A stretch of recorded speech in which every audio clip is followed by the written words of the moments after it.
So I've gone over a lot already. I'm going to take a quick pause and I'll ask Kendra if there's anything that's come into the Q&A that we need to cover before I move on. I don't think so, Pawn. I think you're good to go. Awesome. Thank you. All right, so the next thing we'll talk about is, the processes for annual enrollment. So just kind of what you're doing now is just getting onboarded. And we know the fall, you're going to be doing essentially more activity in the system. So you might not have a whole lot of activity happening now. Obviously, school is going to be letting out, so you probably will have some activity as far as, people ending their contracting and terminations being processed. Understand that, and then in the fall you'll pick back up for hires, as well as the fall for annual enrollment. So from an annual enrollment perspective, just know that there's really nothing different to do there. The only thing you'll see is an influx and potential pending verification, because for an annual enrollment, we are only pending those transactions if they're adding on a dependent. So if they're just going into the system and validating they want to keep the same thing, they're adding any new dependents, that just goes into the system of being approved. It is not going to sit for your approval before moving on. So just be aware of that. And this is just for annual enrollment only. So once that time comes around in October, we'll have tons of communication to kind of prep you for it, to get you prepared, to know what's coming up. But just know that that is something that we'll do on an annual basis.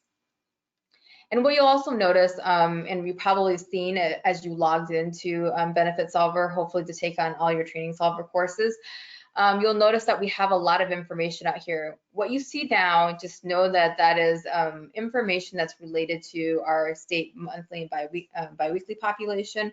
We do have a separate site that we're building out for the education COs, and just know that that will be live for you once we go live. As Kendra mentioned, we'll turn on all of your access, so you'll be able to do all the things and see all the things that we're doing once we go live, including what you'll see here on the home page. So this is kind of a little sampling of what that is.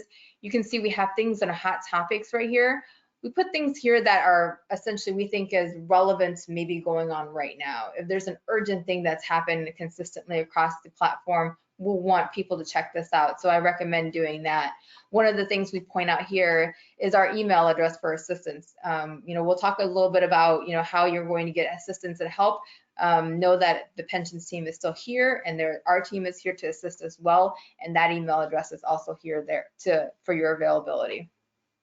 The other thing you'll see up here on the top is the panic button, Q&A, and training videos. So each item, each what we call as microsites, has information on there that will help you hopefully get access to quicker information so that you can, whether it's your job specifically or helping a member as they need to go into the system. So there's quick topics here that we know that it might be quick hits, right? Like my employee can't log in, what's happening? So here's some things that we know.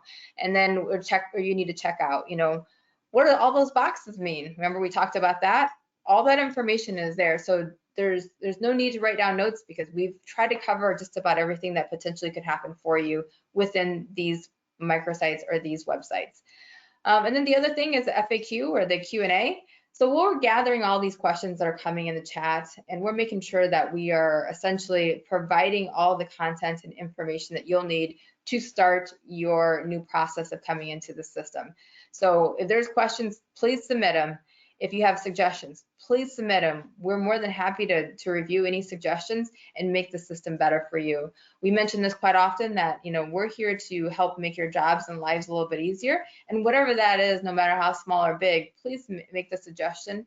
All we can do is take a look at that and review it to see how we can make that better.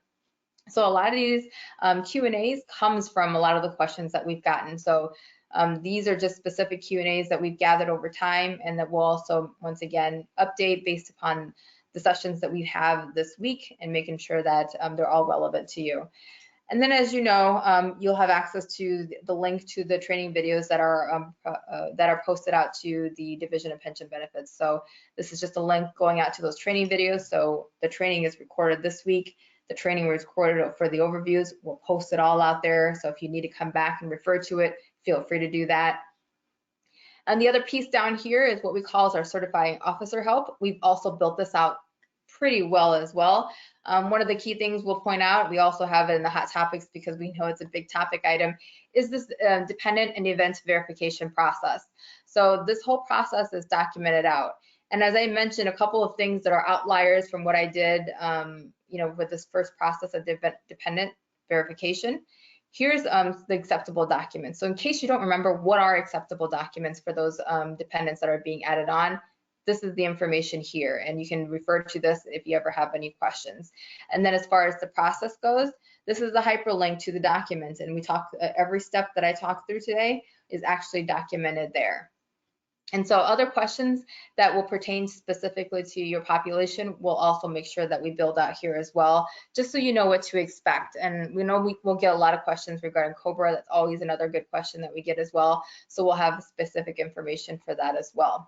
So one more thing that I'll go over before we kind of turn it over for a little bit here is just talking about the special processes that I talked about for verification, right? So outside of new hires or dependents being added on that are from marriage or things like that, the only exception that we will accept and allow you to do approvals prior to getting the documentation is birth. So I have one here ready and available. This is the pending verification folder, and I can see that there is a member that has a birth event that they process. So as you're reviewing that folder, when you come in here every single day, you can go ahead and review these and approve them before receiving the documentation. You'll still want to validate and check to see if Steve maybe submitted documentation because he was that good and he was able to submit it right away. But if not, no worries. We want to make sure that these dependents get the coverage that they need right away. We know that sometimes, especially with COVID, it could take some time to get those documentations back to verify that dependence. So that is the reason why this is the only exception to allowing the approvals prior to getting the documentation for the dependent. So I will go ahead and click on the birth and adoption reason, and this will get me to the same screen of seeing the before and after of the history here. Validated, everything is good to go. I can go ahead and click the verify button.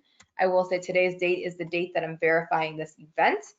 And then it'll get me back to that dependent screen as I mentioned before, and we're only processing this dependent. So the difference here in this process now is we are only completing the verified status and the verified date. We are not going to check on the documentation received because we have not received any documentation. So just make sure that you are leaving this blank because you will come back into the system later and actually fill out the rest of it once you do receive that documentation. So all I need to do is just those two things, saying that it's approved and doing today's date as it being the verified date, hit next, and then go ahead and approve. And so the other thing that I will not do is I will not close out the case. The reason being is because we've not received that documentation. We still need to receive that documentation from Steve. And so as soon as we do, then we can go ahead and move forward with that process. But we'll leave that open. And what I do recommend is that you leave a note here that you have approved the transaction and that you're still waiting for the birth certificate, and then maybe you followed up with Steve and you're still waiting for it. It's just good to keep documentation of that, especially when you've done outreaches outside of the system, just so that if Steve calls in, we can take a look at his record and say, oh yeah, looks like Dave gave a call to Steve and let him know that we still need documentation for that. So just be aware of those situations, but you'll leave that open and until the documentation is received. Now, once you've received that documentation, you'll go ahead and go back into the system. Once again, all of this is documented. You'll do edit term, and then under administration, you will see update birth adoption verification info. Click on that. You will do today's date as the effective date of the change. And then all you'll see is the dependent information. And all you're doing, if there's multiple dependents, we are only editing the dependent that matters, which is the baby. And we're going to go ahead and edit this dependent. And we're going to say now that actually I do have the Social Security number. Now that the baby has been provided the Social Security number, we'll go ahead and enter that information in. And I did receive the birth certificate, so I'm checking that as well. And I will go ahead and save the changes and then hit looks good and then go ahead and approve. And so after I've done that, now I can actually go ahead and close out this case, and I can document that I've received the documentation. If you've received it via the inbox, like I showed you at the beginning, you'll just want to make sure you attach it to the case. But if you've received it outside, maybe he's emailed it to you directly, maybe he you guys met with each other and he's you have it with you, or whatever the case may be, you'll want to make sure you upload it to the case in that scenario and document and close out the case that you've received the documentation and a copy of the Social Security card, and you've updated the Social Security number. So those are the things that are important to make sure you've documented and closed out, and then make sure you're closing out the case. And then once you're done with that, this official case is considered closed. So those are that's the one exception that I've mentioned, and like I mentioned, we have that in the documentation of the process itself. And just going back to that certifying officer help and that documentation, there's also another piece of information here that we'll want to make sure that we take note of. And that is regarding documentation for dependents that are example scenarios where it's in the documentation itself. I can't pull it up, but maybe that you've accidentally keyed in the wrong date of birth and you need to update that. If you need verification documents, whatever that documentation is, it's all listed within this event and verification process. So just make sure you're pulling that up when the members are updating the demographics of their dependents, because there may be scenarios in which you need documentation for that. And then lastly, so we can just leave a little bit more time here for questions and answers here at the end. Lastly, what I'll talk about is reporting. So from a reporting standpoint, you do have reports that are available to you. There are some standard reports that we use all the time that most of our clients use.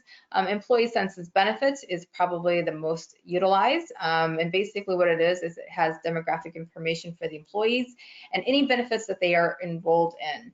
If you need to see that with their dependent information as well, that is the employee dependent census benefits. Same information, but just adding on the dependent information. So just to give you a quick example of what that looks like, remember, all fake people, this is not real data, but they'll have their names listed, their Social Security numbers and date of birth and date of hire, all of that information, including their election information, if there is any. So that will give you the information for the employee census benefit. And like I mentioned, if you did the dependent one, you'll just see another line item for the dependents that are listed. Other reports that you'll want to use is for payroll purposes. So we obviously know that all the elections will be in the system. So you're probably wondering, how do I get this information out so I can put it into my payroll system to be able to start doing deductions for these employees? Well, we do have reports for that. So underneath reports dashboard, or standard reports, you can actually start typing in payroll, and you will see two different reports. One is for payroll deduction audit and one is for payroll deduction changes. There are future ones too, but that's for when we have annual enrollments. We'll talk about that, and we'll actually have more documentation on that closer to annual enrollments. But the payroll deduction audit report, essentially what that does, it essentially gives you a report of every single member in the system for your group and all of their elections information within that report. Normally it would have also rates, but as you guys may be aware from our overall overview training, that we are not housing rates in the system at the current time, but we will put that in the system for the fall for annual enrollments. So when that time comes, the information will be populated with the rates that we have in the system. But in the meantime, these reports will have 0 for rates as far as what the deductions are. So the payroll deduction audit is just a full inventory of everyone in the system. The payroll deduction changes is basically anybody who's made a change during a certain time period. So you'll just select that payroll type of report, select all the payroll groups, and then from here where it says from and to, it's always defaulting to today's date. Obviously, you'll want to go back because you'll want to maybe go back 2 weeks from the last time that you ran the report, and then gather it up from today and then generate the report. That basically gives you an inventory of those that have had approved transactions from 4/21 to 5/5 at the time that you're running the report today. So then that will give you, if you're doing payroll twice a month or once a month, you can just run these and generate them as you would need to. And then that will give you those deductions that have made changes for that time period for you to enter into the system. So that's really the big two differences between those two reports. And then the last report I'll mention is our case manager report. And so within under administration and cases, case manager, we talk about case manager a lot, and we talk about how it's such a great tool. One of the great benefits of it is that you don't have, just because a case is assigned to you, doesn't mean someone else can't work it. So Dave likes to take a lot of vacation, so he wants to be gone a lot. I always have to pick up the slack. I like to run reports to see what is sitting in Dave's queue, because I know that he's not going to assign them to me before he goes on vacation. So that makes it easy for me to go ahead and come out here to case manager, do the filtering. I'm going to do all cases because I don't want to see just those that are assigned to me or created by me. And then I will hit generate report. From there, it will go ahead and generate the report, and then it'll move it to the dashboard. So once the reports are completed running, you will get an email letting you know that the report is done, and come back out here and check and get the report. So no need to sit here and refresh. You'll get an email as soon as the reports are done, and then you'll be able to just go ahead and click on it and pull it up. So just to give you an example of what the case manager report is, it basically just gives you data about what the cases are, what member it's for, who it's assigned to. So this case, I know there's one assigned, and even when it's created and the due dates. So from a manager perspective or a leader perspective, or even if you have a bigger team, if you're trying to figure out, like, is there some things that have been sitting out there for a while that needs to be cleaned up, this is a good way for you to check those out and be able to close those out without having to individually check each individual member. You can pull out any cases that are actually sitting out there. And there's nothing that says that you can't look at cases that have been closed either. So it's just different types of statuses that you can pull for those cases, and just know that the reporting is pretty robust. So you'll be able to essentially pull out as much data as you want to out of the system. There's just different ways in which you can pull the information out. So to wrap things up, just talking about, there's a lot of information that we presented today, right? We understand that, and we understand that you're going to need support and help as you transition and for the go live on 6/1 and as we hit the fall enrollments. So that's what our team and the Division of Pension and Benefits team is here to help you with. So Athena's on the call here to kind of talk through some of those things, and you'll continue to work with their team. You'll use our team as well, but we work all conjunction here to kind of to help and support you all. So just know that they aren't going away. So Athena, if there's anything you would like to add to that, I'll go ahead and turn it over to you. Thanks, Pon. Absolutely. So we are staying here by your sides throughout this entire process. We know that this is a big transition. We know this can seem a little bit scary. We're not disappearing by any means. Our email boxes are absolutely there. Me and my coworkers are sitting, waiting to help you. We're actually going to be setting up hotlines, specific hotlines for local and for education, so you can join in through Teams. You can either call in or join by video, and we will guide you through the process, help you with helping your members, because that is our goal, to make sure that you are able to help your employees. That's what we all want. We're all a team, and if we are unable to help you, we will reach out to the Benefitsolver team directly and make sure that we get your issues resolved quickly and easily.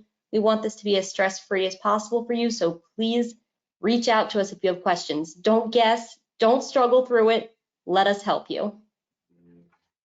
Perfect. Thanks, Athena.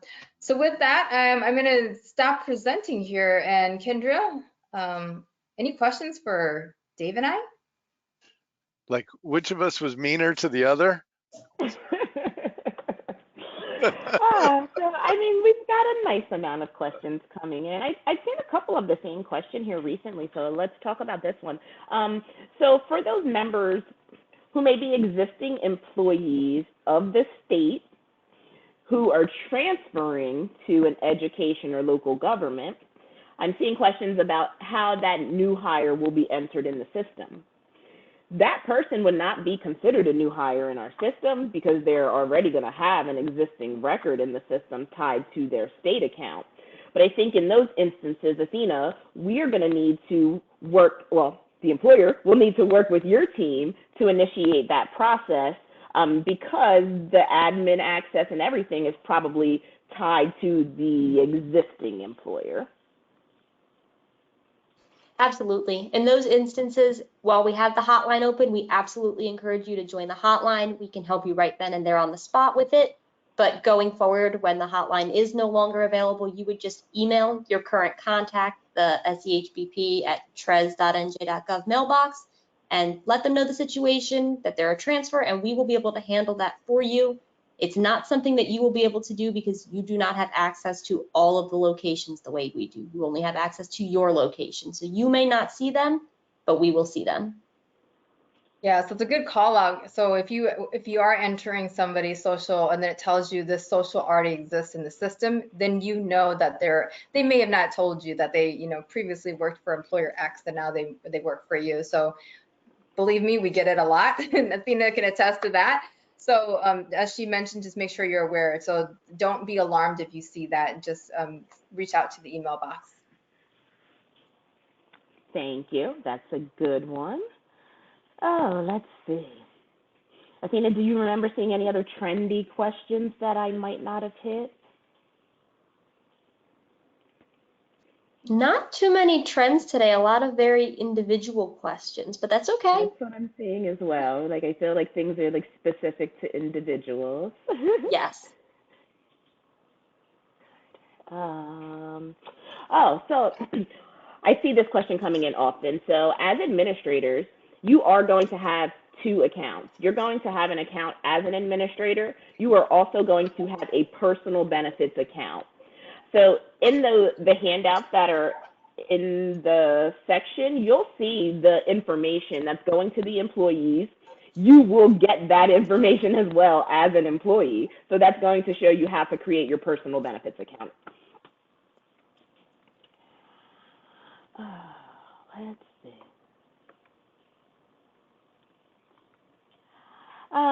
The documentation that's going out. So again, that started being mailed out on Monday.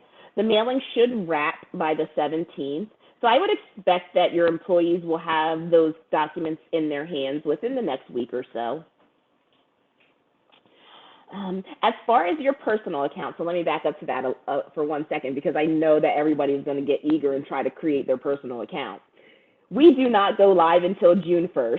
So I don't want you all to be extra overzealous and be upset when you get denied. So your personal account, you're not going to be able to create until June 1st. And then again, just to reiterate, same thing with your access. We know from working with the pensions team what schools you need access to, and all of that will be turned on by June 1st. Again, one of the reasons we don't want to just allow you all in the system, because we are still working behind the scenes to make sure that we have you set up with your appropriate access for your appropriate school districts or local governments, even though this is only school districts. I see some questions too, Athena, just about the hotline. So what we learned from the first go round is that you are all going to be super anxious the first couple of weeks or first month that you're in the system. So to support you all, the pensions team will be hosting a Teams meeting daily. So make sure you have access to Microsoft Teams because you'll want to connect through there. We will post that information right out to the admin homepage. So you'll have a link to the Teams chat. You'll have a phone number that you can dial into. And we typically have kind of some steps that we want to make sure that you hit before you join the hotline, because again, it can be a lot of people that are coming at the same time.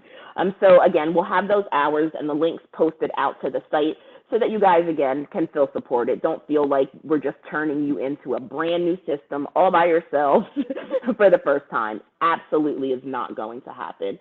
We'll have people from both of our teams on those lines to make sure that we can answer your questions accordingly. And also, I just want to note the hotline is specific for you as administrators. It's not for your employees to ask us for help with enrolling in their benefits. That's what the client services call center is there to do.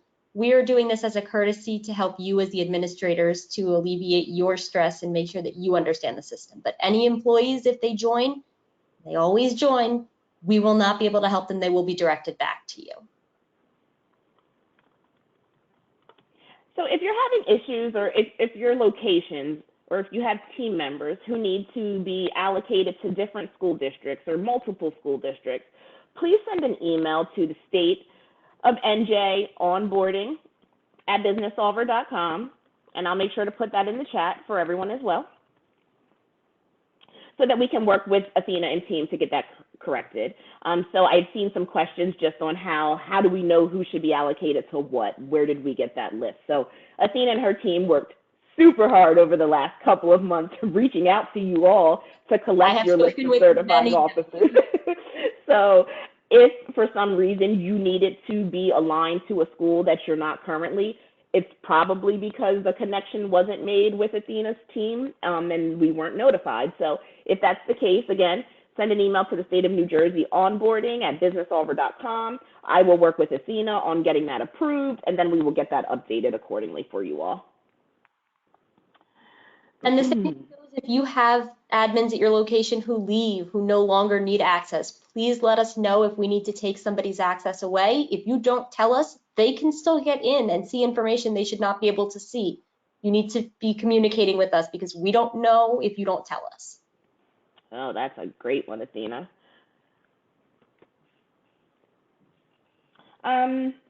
We don't have any communications that are going to notify your employees that a communication is coming. So, I mean, if there is something that you guys want to send out to your employer, to your group of employees, feel free. You have access to your employee group. You can always send them something to give them a heads up that they're going to receive something in the mail. But aside from what we are sending, we don't have anything to provide to you all to let them know. So I would just suggest that you can just, reach out to your groups as you would and give them a heads up that they are going to receive something in the mail. I doubt that they will trash it because it's stamped pretty big with benefits information stamp. It has the pensions notifications on it. Everything on it will look like it's coming from the Division of Pension and Benefits. So I doubt that they would throw that kind of material away. So again, though, if that does happen, in the handout section is a copy of everything that they are receiving. You guys can download that as, the administrators, save them to your desktop. You always can reference them to be able to help your employees. I know we always get questions, Athena, I'm going to punt this one to you, on if MBOSS or Epic are retiring or being sunsetted. Do you mind speaking to that a little bit? Sure, Kendria. So MBOSS and Epic are absolutely still going to be there. Epic is still going to be used for all of your pension functions. You absolutely still need to go there. You will still have the health benefits option on Epic, but you're going to get real-time updates if you go into the Benefitsolver system. The Epic system won't be updated until the SHIPS system, which is the system we use over at the state, health benefits to actually enroll the members, gets updated. So if you need real-time updates, Benefitsolver is your best bet. Benefitsolver is where you're doing your terminations, but Epic is still there for all your pension functions and any billing related reports you would need. That is still going to be found on Epic. Thank you. I think I forgot to hit this one earlier. I know we're almost at time, but your existing employees, as long as they have ever actively enrolled or waived coverage, they will be preloaded into our system. You don't have to worry about your employees as of 6/1 all needing to go in and make benefits elections. That is absolutely not the case. It's just as of 6/1, they will be able to use the system to process any of their life event changes going forward, things like that. And knowing that at annual open enrollment, they will come in and make changes. Again, not forced to make changes, but they have the option to come in and make changes. So again, as long as they have ever actively enrolled in benefits or waived their coverage, we will have a record of them in the system. We will also know if they already had dependents who were verified. So they don't have to worry about searching for documentation in advance of 6/1 and getting it in the system. That's not the case. Now, that is a little bit different for our newly participating employer groups. You know who you are. But for your existing, everyone who's already participating in this group, you don't need to worry about all of your employees getting into the system on 6/1. That is not the case. They really don't need to do anything. We would hope that they would go on and check out their benefits, right? That's really what we want. But they do not need to make any changes at all. The handouts. that are in the section are being mailed. You do not need to send them. You don't need to coordinate any mailing. We have done that already.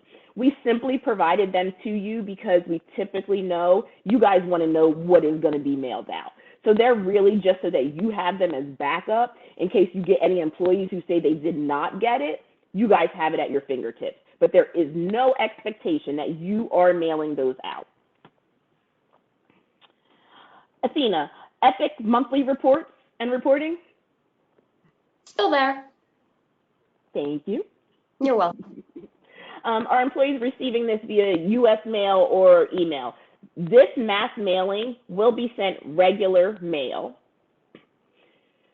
As soon as your people go into the system, they have to enter an email address so that going forward, all communications will be sent via email. But this mass mailing will be coming through the mail. Again, if you're a new participating employer, exception to that rule. I think we are at the top of the hour, and I am hoping that we were able to hit most of the questions in the chat. But like I said at the top of the meeting, that if there are questions that we were not able to get to, Athena and I will work on getting you all answers. We won't just leave you hanging, so it may not be today, but within a couple of days, we'll be sure to get back to you with your questions. Again, I'm going to throw over in the chat for everyone the State of New Jersey onboarding email address, which you can address if you need any updates to your admin access. Otherwise, this recording will be posted out to the pension site here shortly, and you all will be able to grab it from there. We really thank you for your time today, and we're looking forward to working with you all. Have a great day. Bye, everybody.